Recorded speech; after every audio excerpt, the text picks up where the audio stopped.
ಮಹಾದೇವಿ ಅಮ್ಮ ಶ್ರೀ ಚಕ್ರವಾಸಿನಿ. ನಿನ್ನೆ ತನಕ ಅಪ್ಪನ ವಿರುದ್ಧ ಮಾತಾಡ್ತಿದ್ದ ಈ ಚಂದ್ರಾಧರ ಇವತ್ತ್ಯಾಕೆ ಈ ರೀತಿ ಮಾತಾಡ್ತಿದ್ದಾನೆ ಅಂತ ಆಶ್ಚರ್ಯ ಪಡಬೇಡಿ. ಅವರೇನೇ ಮಾಡಿದ್ರು ನನಗೆ ಜನ್ಮ ಕೊಟ್ಟು ತಂದೆ. ಈ ಹುಟ್ಟು ಅವರ ಭಿಕ್ಷೆ. ಅವ್ರಿಗೆ ಬೇರೆಯವರಿಂದ ನೋವಾದರೆ ನಾನು ಸಹಿಸಲ್ಲ. ಅದೇನು ಅಂತ ಹೇಳಿ, ನಾನು ಎದುರಿಸೋದಕ್ಕೆ ಸಿದ್ಧವಾಗಿದ್ದೀನಿ. ನಿನ್ನ ಮಗಳು ಅಲ್ಪಾಯುಷಿ ಕಡೆ ಲಲಿತಾ.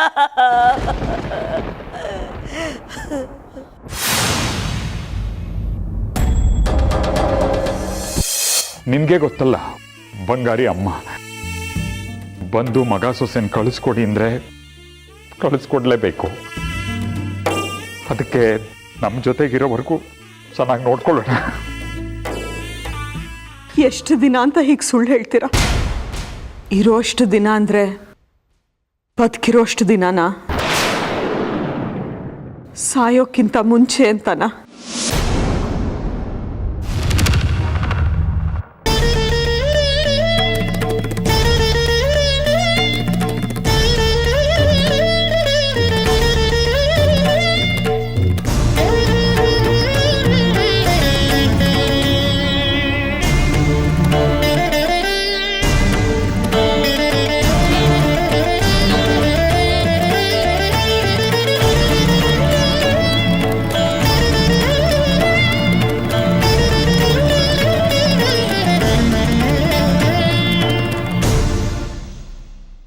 ಏನು ಹೇಳ್ತಿದೀಯಾ?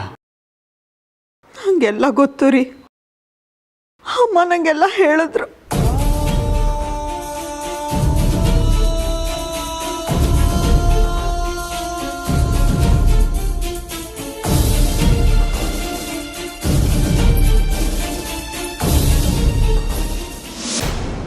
ಮಣಿಕಂಠ,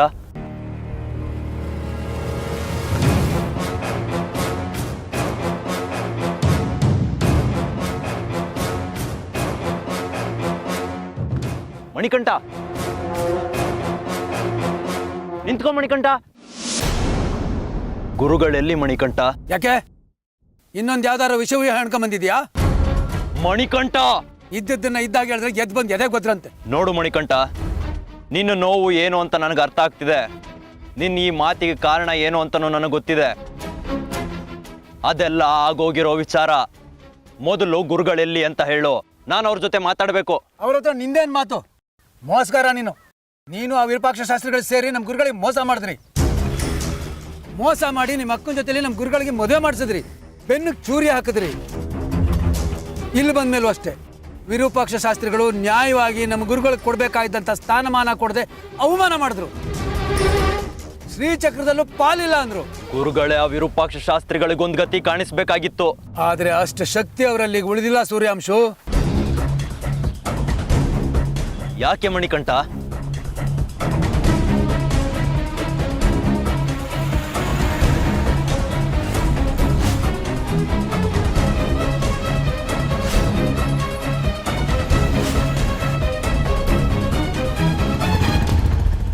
ನಿನಗಾದ ಅವಮಾನ ನನಗೂ ಅವಮಾನ ಅಂತಾನೆ ಅರ್ಥ. ನಿನಗಾದ ಅವಮಾನಕ್ಕೆ ಈ ಕಡ್ಕಿ ನ್ಯಾಯ ಕೊಡಿಸ್ತಾನೆ. ನನಗೆ ಯಾರು ನ್ಯಾಯ ಕೊಡಿಸ್ಬೇಕಾಗಿಲ್ಲ. ನನಗಾಗಿರೋ ಅನ್ಯಾಯಕ್ಕೆ ನಾನು ಹೇಗೆ ಪ್ರತೀಕಾರ ತೀರಿಸ್ಕೋಬೇಕಂತ ನನಗೆ ಗೊತ್ತಿದೆ.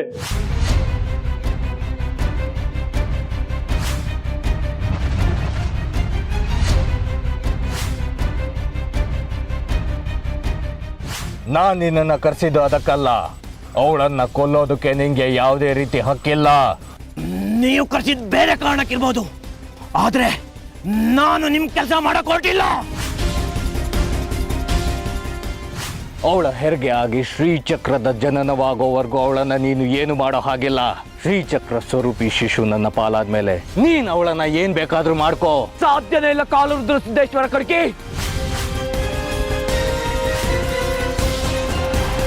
ನೀನ್ ಏನೇ ಮಾಡಿದ್ರು ನನ್ನ ನಿಯಂತ್ರಿಸಕ್ಕಾಗಲ್ಲ. ನಾನು ನಿನಗಿಂತ ಬಲಿಷ್ಠವಾಗಿದ್ದೀನಿ. ಜಾಜಿನ ಬಲಿ. ನಿನ್ನ ದುರಹಂಕಾರ ಮಿತಿ ಮೀರಿ ಹೋಗ್ತಾ ಇದೆ.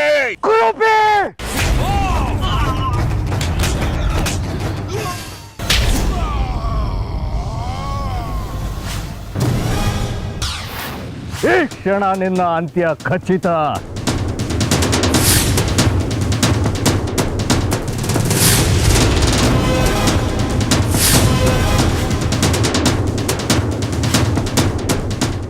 ನನ್ನ ತಪ್ಪುಗಳನ್ನ ಮನ್ನಿಸಿ ಕುರುಬಿ ಭೂಮಿಗೆ ಬರ್ದಿರೋ ಹಾಗೆ ನೋಡ್ಕೊಳ್ಳೋ ಭಾರ ನಿಂದು ತಾಯಿ.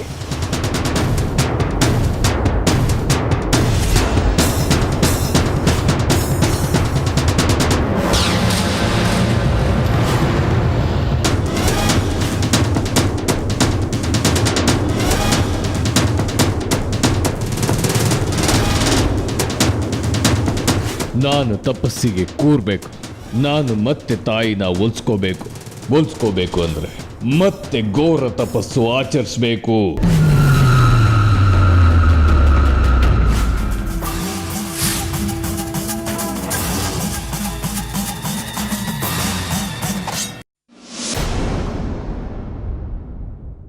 ಈಗ ಮತ್ತೆ ಶಕ್ತಿ ಸಂಚಯ ಮಾಡ್ಕೊಳ್ಳೋದಕ್ಕೆ ಗುರುಗಳು ತಪಸ್ಸು ಕೂತಿದ್ದಾರೆ. ನಿನ್ನ ಮತ್ತು ಆ ವಿರೂಪಾಕ್ಷ ಶಾಸ್ತ್ರಿಗಳಂತವ್ರನ್ನ ನಂಬಿ ಮೋಸ ಹೋದ್ರು. ಗುರುಗಳು ಈ ಸ್ಥಿತಿಗೆ ಬರೋದಕ್ಕೆ ಕಾರಣ ನೀವುಗಳೇ. ಇಲ್ಲ ಮಣಿಕಂಠ, ಇಲ್ಲ, ನಾನು ಗುರುಗಳಿಗೆ ಯಾವತ್ತೂ ಮೋಸ ಮಾಡಿಲ್ಲ. ಆದ್ರೆ ನಮ್ಮ ಅಕ್ಕನ ಬಾಳು ಸರಿ ಹೋಗ್ಬೇಕು ಅನ್ನೋ ಒಂದೇ ಕಾರಣಕ್ಕೆ ಗುರುಗಳ ವಿರುದ್ಧ ಮಾತಾಡಬೇಕಾಯ್ತು. ಅದು ಬಿಟ್ರೆ ಗುರುಗಳಿಗೆ ಯಾವತ್ತೂ ನಿಷ್ಠ.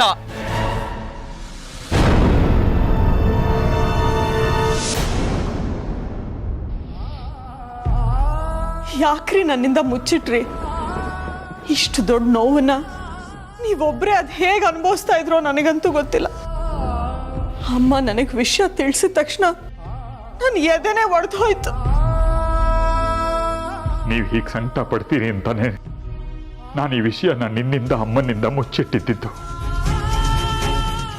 ಅಮ್ಮ ಬಿಡ್ಲಿಲ್ಲ, ಹಠ ತೊಟ್ಟು ನನ್ನ ಬಾಯಿ ಬಿಡಿಸಿಬಿಟ್ರು. ನಮಗೆ ಯಾಕ್ರಿ ಹೀಗಾಗತ್ತೆ? ನಾವ್ ಏನ್ ಅನ್ಯಾಯ ಮಾಡಿದೀವಿ ಅಂತ ಅಮ್ಮನವ್ರು ನಮ್ಮ ಮಕ್ಳು ನಮ್ಮಿಂದ ಕಿತ್ಕೋತಾ ಇದ್ದಾಳೆ. ಗೊತ್ತಿಲ್ಲ ಲಲಿತಾ, ಅವತ್ತು ಸುಂದರಿ, ಇವತ್ತು ಜಾಜಿ. ಒಟ್ನಲ್ಲಿ ನಾವು ಮತ್ತೆ ಒಂಟಿಯಾಗಿ ಹೋಗ್ತೀವಿ. ತಂದೆ ತಾಯಿ ಎದುರಿಗೆ ಮಕ್ಕಳ ಸಾವಾಗಬಾರ್ದು. ಅದನ್ನ ನೋಡೋ ಪಾಪ ಯಾವ ತಂದೆ ತಾಯಿಗೂ ಬೇಡ.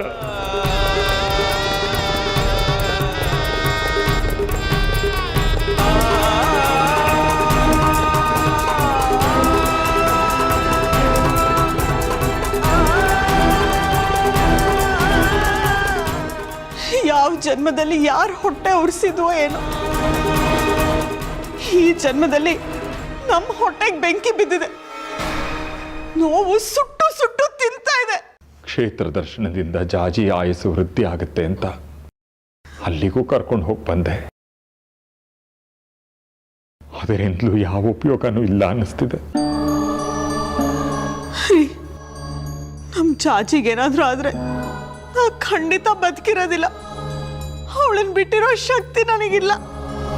ಲಲಿತಾ, ನೀನು ಹೀಗೆ ಧೃತಿಗೆಡಬೇಡ. ನಾನು ಇನ್ನೂ ಕಂಗಾಲಾಗ್ತೀನಿ. ಎಲ್ಲ ಅಮ್ಮನವ್ರ ಮೇಲೆ ಬಿಟ್ಟು ಬಿಡೋಣ. ನೀರಿನ ಮೇಲಿನ ಗುಳ್ಳೆ ನಿಜ ಅಂತ ನಂಬ್ಕೊಳ್ಳೋದು, ಅಮ್ಮನವ್ರು ನಮ್ಮನ್ನು ಕಾಪಾಡ್ತಾರೆ ಅಂತ ನಂಬ್ಕೊಳ್ಳೋದು, ಎರಡೂ ನಮ್ಮ ಬದುಕಲ್ಲಿ ಒಂದೇ ಆಗಿದೆ. ಎರಡೂ ನಿಜ ಅಲ್ಲ, ಎರಡೂ ಸತ್ಯ ಅಲ್ಲ.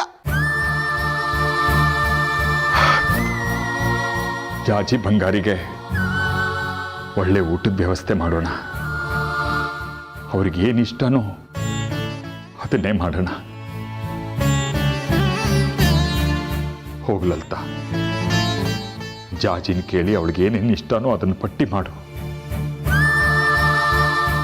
ಯಾವುದಕ್ಕೂ ಕಮ್ಮಿ ಆಗಬಾರ್ದು. ಅದನ್ನು ಬಡಿಸಿ ಅವ್ರು ತಿಂತಿರೋದನ್ನು ನೋಡಿ ಖುಷಿ ಪಡೋಣ. ಇದು ನಮ್ಮ ಬದುಕಿನ ಕೊನೆ ಸಂಭ್ರಮ ಅನ್ಸುತ್ತೆ ಅಲ್ವಾ?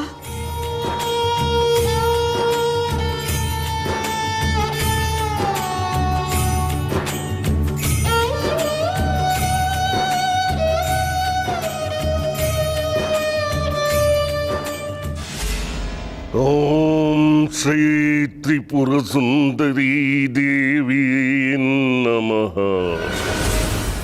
ಓಂ ಶ್ರೀ ತ್ರಿಪುರ ಸುಂದರಿ ದೇವಿ ನಮಃ. ಓಂ ಶ್ರೀ ತ್ರಿಪುರ ಸುಂದರಿ ದೇವಿ ನಮಃ. ಓಂ ಶ್ರೀ ತ್ರಿಪುರ ಸುಂದರಿ ದೇವಿ.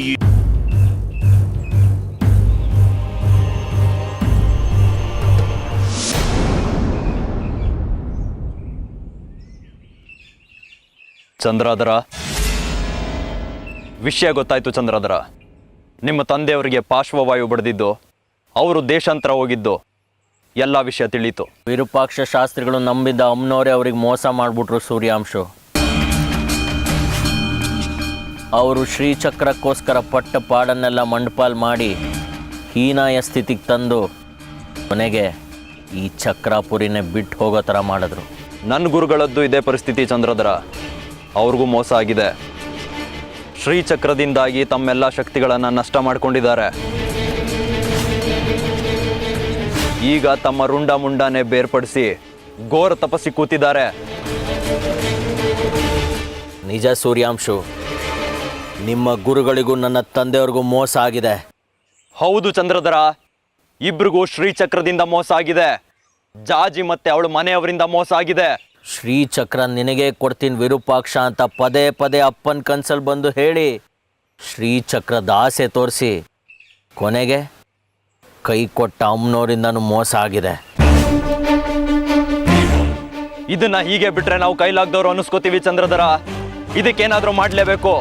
ಇದಕ್ಕೆ ಪ್ರತಿಕಾರ ತೀರಿಸ್ಕೊಳ್ಳೇಬೇಕು. ನಿನ್ನ ತಂದೆಗೆ ನನ್ನ ಗುರುಗಳಿಗೆ ಆದ ಮೋಸಕ್ಕೆ ಏನಾದ್ರೂ ಮಾಡಲೇಬೇಕು. ಆದರೆ ಹೇಗೆ? ಇಷ್ಟು ದಿನ ನನ್ನ ತಂದೆಯವರು ನಿನ್ನ ಗುರುಗಳು ಶ್ರೀಚಕ್ರದ ಆಸೆಗೆ ಬಿದ್ದು ಯಾವ ರೀತಿ ಬಲಿಯಾದ್ರು ಅಂತ ನೋಡಿದೆಯಲ್ಲ. ಈಗ ನಾವು ಅದೇ ದಾರಿಲಿ ಹೋದ್ರೆ ಅಮ್ಮನವರು ನಮಗೂ ಅದೇ ದಾರಿ ತೋರಿಸ್ತಾರೆ. ನಾವು ಸೋತು ದೇಶಾಂತರ ಹೋಗ್ಬೇಕಾಗತ್ತೆ. ಶ್ರೀಚಕ್ರದ ದಾರಿಯಲ್ಲಿ ಹೋದ್ರೆ ತಾನೇ ಅಗತಿ. ನಾವು ನಮ್ಮ ಗುರಿನೇ ಬದಲಾಯಿಸ್ಕೊಂಡ್ರೆ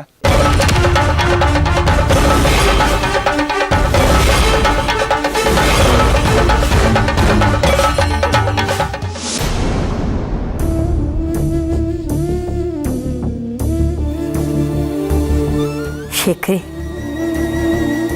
ಜಾಜಿ ಅಲ್ಪಾಯುಷ್ ಅಂತ ಗೊತ್ತಾದ ಮೇಲೆ ನಾವೆಲ್ಲ ಎಷ್ಟು ಒದ್ದಾಡ್ತಾ ಇದ್ದೀವಿ. ಜಾಜಿನ ಖುಷಿಯಾಗಿಡೋದಕ್ಕೆ ನಾವೆಲ್ಲ ಅದೆಷ್ಟು ಪ್ರಯತ್ನ ಪಡ್ತಿದ್ದೀವಿ. ಆದರೆ ನಿಜ ಏನು ಅನ್ನೋ ವಿಷಯನ ಬಂಗಾರಿಯಿಂದನೇ ಮುಚ್ಚಿಟ್ಟಿದ್ದೀವಲ್ಲೋ. ಅಪ್ಪಿ ತಪ್ಪಿಯು ಬಂಗಾರಿಗೆ ವಿಷಯ ಗೊತ್ತಾಗಬಾರ್ದಮ್ಮ. ಗೊತ್ತಾದರೆ ನಾವು ಬಂಗಾರಿನೂ ಕಳ್ಕೊತೀವಿ. ಹಾಗಂತ ಮುಚ್ಚಿಡೋದಕ್ಕಾಗುತ್ತೇನೋ? ನಮ್ಮ ಜಾಜಿ ಗಂಡ ಕಣೋ ಬಂಗಾರಿ. ನಮಗಿಂತ ಅವಳ ಬಗ್ಗೆ ಅವನಿಗೆ ಹೆಚ್ಚಿಗೆ ಗೊತ್ತಿರಬೇಕು. ಬೇಡಮ್ಮ, ಬಂಗಾರಿ ತುಂಬ ಮೃದು. ಅವನಿಗೆ ಅವಳ ಅಲ್ಪಾಯುಷ್ಯ ಅನ್ನೋ ವಿಷಯ ಗೊತ್ತಾದರೆ ಅದನ್ನು ತಡ್ಕೊಳ್ಳೋ ಶಕ್ತಿ ಇಲ್ಲ. ಹೌದು, ಬಂಗಾರಿ ತುಂಬ ಅಮಾಯಕ. ಜಾಜಿನ ಪ್ರಾಣಕ್ಕಿಂತ ಹೆಚ್ಚಾಗಿ ಪ್ರೀತಿಸ್ತಾನೆ. ಅವಳ ಪ್ರಾಣಕ್ಕೆ ಕುತ್ತು ಅಂತ ಗೊತ್ತಾದ ಮೇಲೆ ಅವನಿರ್ತಾನ? ಶೇಖರಿ, ನಾವೆಲ್ಲ ಒಂದಲ್ಲ ಒಂದು ರೀತಿಲಿ ಜಾಜಿಗೆ ಸಾವಿದೆ ಅನ್ನೋ ಕಹಿ ಸತ್ಯನ ಹರಗಿಸ್ಕೊತಾ ಇದ್ದೀವಿ. ನಾಳೆ ಸಂಭವಿಸೋ ಅವಘಡಿಕೆ ಇವತ್ತೇ ನಾವೆಲ್ಲ ಮಾನಸಿಕವಾಗಿ ಸಿದ್ಧರಾಗ್ತಾ ಇದ್ದೀವಿ. ಏನು ಗೊತ್ತಿಲ್ದಿರೋ ಅವನಿಗೆ ನಾಳೆ ಒಂದೇ ಸಲ ವಿಷಯ ಗೊತ್ತಾದ್ರೆ ಅವನ ಮನಸ್ಸಿನಲ್ಲಿ ಎಂತ ಆಘಾತ ಆಗುತ್ತೆ ಅಂತ ಗೊತ್ತಿದೆಯಾ ನಿನಗೆ? ಆಗ ನಾವು ಅವನನ್ನು ಕಳ್ಕೋಬೇಕಾಗತ್ತೆ. ಅದಕ್ಕಿಂತ ನಾಳೆ ಗೊತ್ತಾಗೋ ಸತ್ಯನ ಇವತ್ತೇ ಅವನಿಗೆ ಬಿಡಿಸಿ ಹೇಳೋಣ, ಅರ್ಥ ಮಾಡಿಸೋಣ. ಜಾಜಿಯಿಂದಾಗಿ ಅವನು ಬಾಳು ಹಾಳಾಗಬಾರ್ದಲ್ವಾ? ನಮಗಾಗೋ ಸಂಕಟ ಆ ತಾಯಿಗೂ ಬರೋದು ಬೇಡ ಅಲ್ವಾ? ನಮಗಂತೂ ಸಂತೋಷವಾಗಿರೋ ಭಾಗ್ಯ ಇಲ್ಲ. ಕೊನೆ ಪಕ್ಷ ಬಂಗಾರಿ ಅಮ್ಮನಾದರೂ ಚೆನ್ನಾಗಿರಲಿ. ಅಮ್ಮ ಹೇಳೋದ್ರಲ್ಲಿ ಸತ್ಯ ಇದೆ ಅನ್ನಿಸ್ತಾ ಇದೆ. ನಮಗೆ ಬಂದ ಸಂಕಟ ಬಂಗಾರಿ ತಾಯಿಗೂ ಯಾಕೆ? ಅವನಾದರೂ ಅವನ ತಾಯಿ ಜೊತೆ ಚೆನ್ನಾಗಿರಲಿ. ನೀವು ಆವಾಗಲೇ ಹೇಳಿದ್ರಲ್ಲ, ಅವಳಿಗೆ ಏನೇನು ಇಷ್ಟನೋ ಎಲ್ಲ ಮಾಡು ಅಂತ. ಮಾಡ್ತೀನಿ.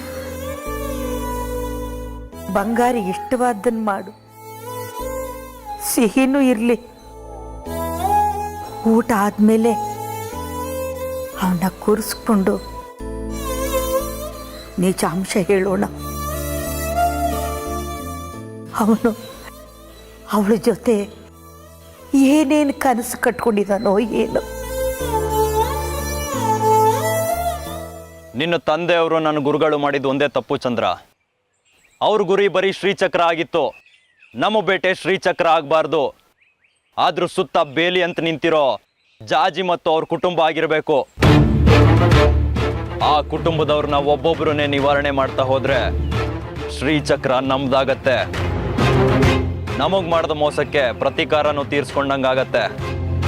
ಅಂದ್ರೆ ಅವ್ರನ್ನೆಲ್ಲ? ಹೌದು ಚಂದ್ರ, ಅವ್ರನ್ನೆಲ್ಲ ಕೊಲ್ಲಲೇಬೇಕು. ಒಬ್ಬೊಬ್ಬರನ್ನಾಗೆ ಕೊಲ್ಲಬೇಕು. ಶ್ರೀಚಕ್ರದ ಸುತ್ತಲಿನ ಬೇಲಿನ ಕೆಡವಬೇಕು. ಯಾಕೋ ತುಂಬಾ ಅಪಾಯಕಾರಿ ಯೋಜನೆ ಅಂತ ಅನಿಸ್ತಿದೆ ಸೂರ್ಯಾಂಶು. ಜಾಜಿ ಮತ್ತು ಅವ್ರ ಕುಟುಂಬದ ಮೇಲೆ ಅಮ್ಮನವ್ರ ಶ್ರೀರಕ್ಷೆ ಇದೆ. ನಾವು ಅವ್ರನ್ನ ಅಷ್ಟು ಸುಲಭವಾಗಿ ಮುಟ್ಟಕ್ಕಾಗಲ್ಲ. ಅದಕ್ಕೆ ಇದು ಬೇಕು ಚಂದ್ರ. ನಾವು ತಂತ್ರನ ರೂಪಿಸಿ ಯೋಜನೆನ ಕಾರ್ಯರೂಪಕ್ಕೆ ತರೋಣ. ನಮ್ಮ ಕೈಲಾಗದೇ ಇರೋದು ಏನೂ ಇಲ್ಲ. ಆದರೂ ಇದು ಅಪಾಯಕಾರಿ ಅಂತ ನನಗೆ ಅನ್ನಿಸ್ತಾ ಇದೆ. ನನಗೆ ಸ್ವಲ್ಪ ಕಾಲಾವಕಾಶ ಬೇಕು. ಯೋಚನೆ ಮಾಡಿ ಹೇಳ್ತೀನಿ. ಸರಿ, ಯೋಚನೆ ಮಾಡಿ ಒಳ್ಳೆ ನಿರ್ಧಾರಕ್ಕೆ ಬಾ. ನಿನ್ನ ಉತ್ತರಕ್ಕೆ ಕಾಯ್ತಾ ಇರ್ತೀನಿ.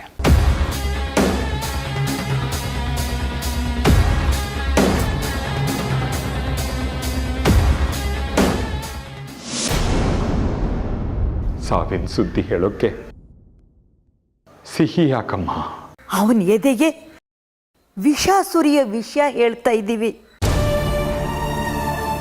ಅದು ಕೇಳಿದ ಮೇಲೆ ಅವನ ಗಂಟ್ಲಲ್ಲಿ ಅನ್ನ ಇಳಿಯೋದೇ ಕಷ್ಟ.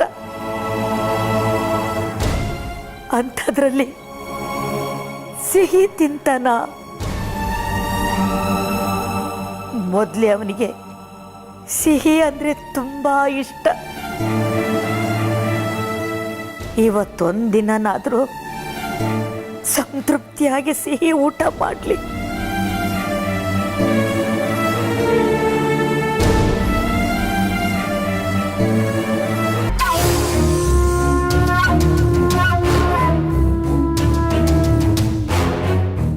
ಏನ್ ನಿರ್ಧಾರ ಮಾಡಿದೆ ಚಂದ್ರಧರ?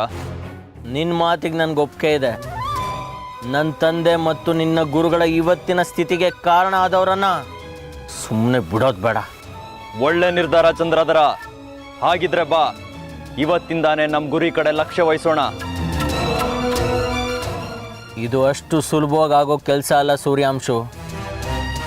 ಜಾಜಿ ಮತ್ತು ಅವ್ರ ಮನೆಯವ್ರನ್ನ ಮುಟ್ಟೋದು ಸುಲಭದ ಮಾತಲ್ಲ. ಯಾಕಂದರೆ ಅವ್ರಿಡೀ ಮನೆ ಅಮ್ಮನವ್ರ ಪ್ರಭಾವಳಿಯಲ್ಲಿದೆ.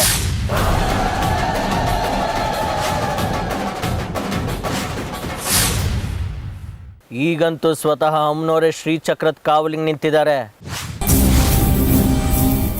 ಹಾಗಾಗಿ ನಾವು ಸ್ವಲ್ಪ ಹುಷಾರಾಗಿ ಕಾರ್ಯತಂತ್ರ ಹೂಡಬೇಕು. ಹೌದು ಚಂದ್ರಧರ, ನಮ್ಮ ಗುರುಗಳು ನಿಮ್ಮ ತಂದೆಯವರು ವಿಫಲರಾಗಿದ್ದ ಇಲ್ಲಿ. ಅವರಿಬ್ಬರು ಬರೀ ಶ್ರೀಚಕ್ರದ ಮೇಲೆ ಕಣ್ಣಿಟ್ರು. ಅದಕ್ಕೆ ಅಮ್ಮನವರು ಅವ್ರ ತಂತ್ರನ ಮುರಿತಾನೆ ಬಂದರು. ಈಗ ನಮಗೆ ಹೇಗೂ ಗೊತ್ತಿದೆ ಅಮ್ಮನವರು ನಮ್ಮ ಕಾರ್ಯದಲ್ಲಿ ಅಡ್ಗಾಲು ಹಾಕೇ ಆಗ್ತಾರೆ ಅಂತ. ಹಾಗಾಗಿ ಬಲೆ ಹೆಣದಷ್ಟು ನಾಜೂಕಾಗಿ ನಮ್ಮ ಕಾರ್ಯತಂತ್ರನ ರೂಪಿಸ್ಬೇಕು. ನಾವೆಣಿಯೋ ಬಲೆಗೆ ಸ್ವತಃ ಅಮ್ಮನವರೇ ಸಿಕ್ಕಾಕೊಂಡು ಒದ್ದಾಡಬೇಕು. ಆದರೆ ಅದಕ್ಕಿಂತ ಮೊದಲು ಇನ್ನೊಂದು ಮುಖ್ಯವಾದ ಕೆಲಸ ಆಗಬೇಕು ಚಂದ್ರಧರ. ಏನದು? ನಮ್ಮಿಬ್ರಿಗೂ ನಮ್ಮ ಪ್ರಬಲತೆ ಮತ್ತು ದುರ್ಬಲತೆಗಳ ಅರಿವಾಗಬೇಕು. ಅದಕ್ಕೇನು ಮಾಡಬೇಕು ಅಂತೀಯ? ಅದಕ್ಕೆ ನಾವಿಬ್ರು ಕ್ಷುದ್ರ ದೇವತೆ ಮುಂದೆ ಧ್ಯಾನ ಕೂತ್ಕೊಳ್ಳೋಣ. ನಮ್ಮ ಶಕ್ತಿ ಸಾಮರ್ಥ್ಯಗಳ ಅರಿವು ಅವಳಿಗೆ ಚೆನ್ನಾಗಿ ಗೊತ್ತಿರುತ್ತೆ. ಅವಳೇ ನಮ್ಮ ಶಕ್ತಿನ ತೋರಿಸ್ಕೊಡ್ಲಿ. ಆಮೇಲೆ ನಮ್ಮ ಶಕ್ತಿ ಮತ್ತು ಯುಕ್ತಿಗಳ ಅನುಸಾರವಾಗಿ ಮುಂದಿನ ಕೆಲಸ ನೋಡೋಣ.